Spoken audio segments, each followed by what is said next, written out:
a lot of effort has been focused more on certain aspects of long-termism and existential risk, certainly around like AI risk and things like that.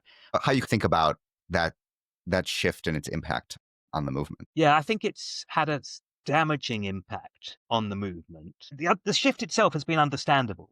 That they've moved into are these existential risk issues that you talk about, whether that in fact threatens human life. I think it's sort of inspired by a philosopher who I wrote a biography about called Derek Parfit. And he is the philosopher who basically invents the philosophy of future people, which is the philosophy about how we should think about people who will be on the planet but are not yet here.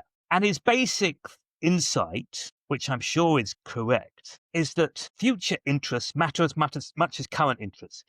We may want to sort of not treat them exactly as identical because of uncertainty. So Sure. it may be the case that we can't be sure what the future is going to be.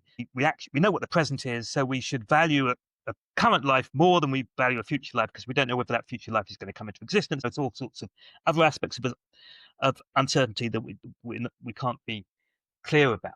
But that doesn't mean that morally a future life is no less valuable than a current life. And he has this, he has lots of thought experiments, but the simplest one where is he imagines that some glass is left in a forest and a child steps on it today and cuts their foot. Now that's a bad thing, but you can also imagine that that piece of glass stays in the undergrowth for 100 years. And in 100 years' time, another child steps on that glass and hurts its foot. Parfit's basic insight is that's just as bad. Right. It's no less bad just because that person doesn't yet exist. But if you go down that line, you get to all sorts of puzzles.